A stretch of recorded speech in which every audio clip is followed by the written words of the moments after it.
தமிழ் நண்பர்கள் அனைவருக்கும் வணக்கம். நீங்க பாத்துக்கிட்டு இருக்கிறது ஷேர் மார்க்கெட் அகாடமி. நான் உங்க தினேஷ். இந்த வீடியோ நம்ம எதை பத்தி பார்க்க போறோம் அப்படின்னா, செபி இப்போ மல்டி கேப் ஃபண்டுக்கு அசெட் அலோகேஷன் ரிலேட்டடா ஒரு நியூ ரூல்ஸ் கொண்டு வந்திருக்காங்க. இந்த ரூல்ஸை பத்தி தான் இந்த வீடியோல பார்க்க போறோம்.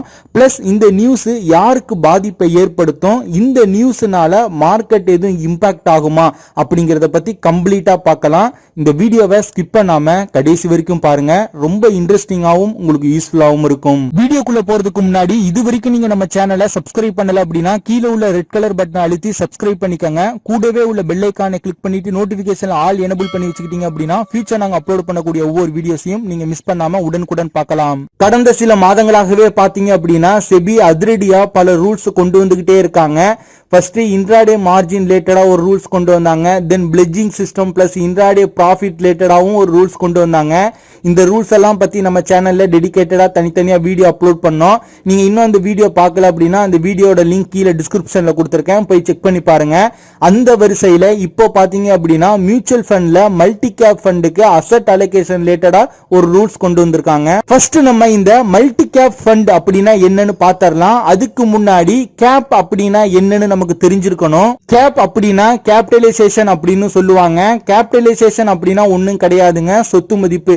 இப்போ ஒரு கம்பெனி இருக்குன்னு வச்சுக்கோங்களேன். ஃபார் எக்ஸாம்பிளுக்கு ஸ்டேட் பேங்க் ஆஃப் இந்தியா இருக்கு அப்படின்னா அந்த கம்பெனியோட மொத்த சொத்து மதிப்பு எவ்வளவு அப்படின்னு நம்ம எதை வச்சு தெரிஞ்சுக்கலாம் அப்படின்னா அந்த கம்பெனியோட மார்க்கெட் கேபிட்டலைசேஷனை வச்சு நம்ம தெரிஞ்சுக்கலாம். இந்த மார்க்கெட் கேபிட்டலைசேஷன் ஒரு கம்பெனிக்கு எப்படி கால்குலேட் பண்ணுவாங்கன்னு பாத்தீங்க அப்படின்னா அந்த கம்பெனியோட ஒரு ஷேரோட current market price multiply total number of outstanding shares, இது ரெண்டையும் மல்டிப்ளை பண்ணோம் அப்படின்னா அந்த கம்பெனியோட மார்க்கெட் கேபிட்டலைசேஷன் நமக்கு கிடைச்சிரும். இதுல அந்த ஒரு ஷேரோட கரண்ட் மார்க்கெட் பிரைஸ் அப்படிங்கிறது நம்ம எல்லாருக்குமே தெரியும். ரெண்டாவதா உள்ள அந்த total number of outstanding shares அப்படின்னு சொல்றாங்கல்ல, இதுல அந்த அவுட்ஸ்டாண்டிங் ஷேர்ஸ் அப்படின்னா எதை குறிக்குதுன்னு பாத்தீங்க அப்படின்னா அந்த கம்பெனியோட ஸ்டாக் ஹோல்டர் வச்சிருக்க ஷேர்ஸ், பப்ளிக் டொமைன் வச்சிருக்க ஷேர்ஸ், நம்ம எல்லாம் வச்சிருக்கோம்ல அந்த ஷேர்ஸ், இன்வெஸ்டர்ஸோட ஷேர்ஸ், கம்பெனியோட அபிஷியல் ஷேர்ஸ், இது எல்லாத்தையுமே தான் அவுட்ஸ்டாண்டிங் ஷேர்ஸ் அப்படின்னு சொல்லுவாங்க. இந்த அவுட்ஸ்டாண்டிங் ஷேர்ஸ்ல அந்த கம்பெனியோட ஓனர் வச்சிருக்க ஷேர்ஸ் பிளஸ் ப்ரொமோட்டர் வச்சிருக்க ஷேர்ஸை கணக்குல எடுத்துக்க மாட்டாங்க. இப்ப நம்ம ஒரு கம்பெனிக்கு மார்க்கெட் கேபிட்டலைசேஷன் வேணும் அப்படின்னா ஒவ்வொரு தடவையும் இந்த கால்குலேஷன் பண்ணிட்டு இருக்க தேவையில்லை. இதெல்லாம் ஆல்ரெடி கால்குலேட் பண்ணி ஒரு சில வெப்சைட்ல டிஃபால்ட்டாவே வேல்யூஸ் எல்லாம் கொடுத்து வச்சிருப்பாங்க. ஃபார் எக்ஸாம்பிளுக்கு மணி கண்ட்ரோல் வெப்சைட்ல நான் ஸ்டேட் பேங்க் ஆஃப் இந்தியா அப்படின்னு சர்ச் பண்றேன். சர்ச் பண்ணிட்டு ரிசல்ட்டை கீழே ஸ்க்ரோல் பண்ணிக்கிட்டே வந்தீங்க அப்படின்னா வேல்யூவேஷன் அப்படின்னு இருக்கும். அதுல பாத்தீங்க அப்படின்னா மார்க்கெட் கேபிட்டலைசேஷனோட வேல்யூ கொடுத்திருப்பாங்க. இந்த மாதிரி ஒவ்வொரு கம்பெனிக்கும் நம்ம மார்க்கெட் கேபிட்டலைசேஷன் நம்ம செக் பண்ணி பார்த்துக்கலாம். சோ இப்போ உங்களுக்கு மார்க்கெட் கேபிட்டலைசேஷன் அப்படின்னா என்னன்னு தெரிஞ்சிருக்கும். ஸ்டாக் மார்க்கெட்ல இருக்கிற கம்பெனிஸ் எல்லாத்தையுமே இந்த மார்க்கெட் கேபிட்டலைசேஷனை வச்சு தான் வகைப்படுத்துறாங்க. அதாவது large cap stocks, mid cap stocks, small cap stocks அப்படின்லாம் சொல்றாங்க இல்லையா, அது எல்லாமே இந்த மார்க்கெட் கேபிட்டலைசேஷனை வச்சு தான் வகைப்படுத்துறாங்க. அது எப்படின்னு பாத்தீங்க அப்படின்னா இப்போ ஒரு கம்பெனியோட மார்க்கெட் கேபிட்டலைசேஷன் 20,000 கோடிக்கு மேல இருந்துச்சு அப்படின்னா அதை லார்ஜ் கேப் ஸ்டாக்ஸ் அப்படின்னு வகைப்படுத்திடுறாங்க. இப்போ ஒரு கம்பெனியோட மார்க்கெட் கேபிட்டலைசேஷன் 5 கோடியிலேருந்து 20 கோடிக்குள்ள இருந்துச்சு அப்படின்னா அதை மிட் கேப் ஸ்டாக்ஸ் அப்படின்னு வகைப்படுத்துறாங்க. ஒரு கம்பெனியோட மொத்த சொத்து மதிப்பு அதாவது மார்க்கெட் கேபிட்டலைசேஷன் 5 கோடிக்கு கீழே இருந்துச்சு அப்படின்னா அதை ஸ்மால் கேப் அப்படின்னு வகைப்படுத்திடுறாங்க. சோ இப்பதான் இங்க மியூச்சுவல் ஃபண்ட் அப்படிங்கிற கான்செப்டே உள்ள வரும். மியூச்சுவல் ஃபண்ட் கம்பெனிஸ்லாம் என்ன பண்ணுவாங்கன்னு பாத்தீங்க அப்படின்னா ஃபார் எக்ஸாம்பிளுக்கு ஏபிசி அப்படிங்கிற ஒரு மியூச்சுவல் ஃபண்ட் கம்பெனி இருக்குன்னு வச்சுக்கோங்களேன். அவங்க என்ன பண்ணுவாங்க அப்படின்னா ABC large fund, ABC mid cap fund, ABC small cap fund அப்படின்னு சொல்லுவாங்க. அதாவது அந்த ஏபிசி லார்ஜ் கேப் ஃபண்ட் அப்படின்னா அந்த ஃபண்டுக்குள்ள பாத்தீங்க அப்படின்னா வெறும் லார்ஜ் கேப் ஸ்டாக்ஸா தான் உள்ள இருக்கும். அதாவது அந்த கம்பெனியோட சொத்து மதிப்பு 20,000 கோடிக்கு மேல இருந்துச்சு அப்படின்னா அதுதானே லார்ஜ் கேப்னு சொல்லுவோம். அந்த மாதிரி ஸ்டாக்கை எடுத்து அந்த லார்ஜ் கேப் ஃபண்ட்ல போட்டுருவாங்க. இப்ப ஏபிசி மிட் கேப் ஃபண்ட் அப்படின்னா அந்த ஃபண்டுக்குள்ள பாத்தீங்க அப்படின்னா 5,000 கோடியிலிருந்து 20,000 கோடிக்குள்ள மார்க்கெட் கேபிட்டலைசேஷன் உள்ள கம்பெனிஸ் மட்டும் உள்ள வச்சிருப்பாங்க. இப்ப ஏபிசி ஸ்மால் கேப் ஃபண்ட் அப்படின்னா அதுல 5,000 கோடிக்கு கீழே உள்ள கம்பெனிஸா உள்ள வச்சிருப்பாங்க. ஓகேங்களா. நாலாவதா ஒரு ஃபண்ட் இருக்கு, அதை தான் மல்டி கேப் மியூச்சுவல் ஃபண்ட் அப்படின்னு சொல்லுவாங்க. இந்த மல்டி கேப் ஃபண்ட்ல பாத்தீங்க அப்படின்னா லார்ஜ் கேப் ஸ்டாக்ஸ்ல கொஞ்சம், மிட் கேப் ஸ்டாக்ஸ்ல கொஞ்சம், ஸ்மால் கேப் ஸ்டாக்ஸ்ல கொஞ்சம், இந்த மாதிரி கலந்து அதுக்குள்ள இன்வெஸ்ட்மெண்ட் பண்ணுவாங்க. இப்போ செபி புதுசா ரூல் கொண்டு வந்திருக்காங்கல்ல, அந்த ரூல் இந்த மல்டி கேப் ஃபண்டுக்கு தான் சொல்லியிருக்காங்க. இது நாள் வரையும் இந்த மல்டி கேப் ஃபண்டுக்குள்ள ஸ்டாக் அலோகேஷன் பண்ணணும், அசெட் அலோகேஷனுக்கு எந்த விதமான ரூல்ஸும் கொடுக்கல. ஆனா இப்போ பாத்தீங்க அப்படின்னா இதுல அசெட் அலோகேஷன்ஸ்க்கு ரூல்ஸ் கொண்டு வந்திருக்காங்க. இப்போ நீங்க ஸ்கிரீன்ல பாத்துக்கிட்டு இருக்கிறது எல்லாமே டாப் மல்டி கேப் ஃபண்டோட லிஸ்ட். ஃபர்ஸ்ட் இடத்துல பாத்தீங்க அப்படின்னா Kotak standard multi cap fund அப்படின்னு ஒரு ஃபண்ட் இருக்கு. அதோட நெட் அசெட் பாத்தீங்க அப்படின்னா 29,714 கோடி. ஓகேங்களா, அவங்க என்ன பண்ணிருக்காங்கன்னு பாத்தீங்க அப்படின்னா லார்ஜ் கேப்ல 75%, மிட் கேப்ல 18%, ஸ்மால் கேப்ல 1% தான் இன்வெஸ்ட்மெண்ட் பண்ணிருக்காங்க. ஓகேங்களா, ரெண்டாவது உள்ள HDFC ஈக்விட்டி ஃபண்ட் பாருங்க, அவங்களோட டோட்டல் நெட் அசெட் பாத்தீங்க அப்படின்னா 19,798 கோடி. லார்ஜ் கேப்ல 86%, மிட் கேப்ல 8%, ஸ்மால் கேப்ல 3% இன்வெஸ்ட்மெண்ட் பண்ணிருக்காங்க.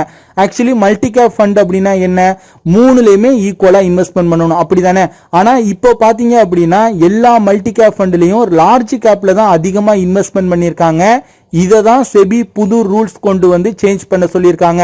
அதாவது அவங்களோட புது ரூல்ஸ்ல என்ன சொல்லியிருக்காங்க அப்படின்னா, இப்போ ஒரு மல்டி கேப் ஃபண்ட் அப்படின்னு நீங்க அலோகேஷன் பண்ணீங்க அப்படின்னா அதுல லார்ஜ் கேப்ல கட்டாயம் 25% இருக்கணும், மிட் கேப்லயும் கட்டாயம் 25% இருக்கணும், ஸ்மால் கேப்லயும் 25% இருக்கணும்.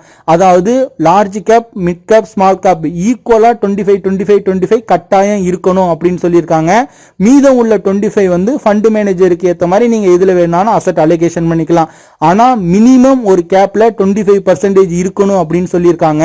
இதற்கான டெட்லைன் பாத்தீங்க அப்படின்னா டிசம்பர் 2020 வரையும் கொடுத்திருக்காங்க. இந்த டிசம்பர் 2020க்குள்ள மியூச்சுவல் ஃபண்ட் கம்பெனிஸ் அவங்க ஏதாவது மல்டி கேப் ஃபண்ட் வச்சிருந்தாங்க அப்படின்னா அந்த ஃபண்ட்ல ஒவ்வொரு கேப்லயும் மினிமம் 25% மெயின்டைன் பண்ணிருக்கணும் அப்படிங்கிற மாதிரி நியூ ரூல்ஸ் கொண்டு வந்துட்டாங்க.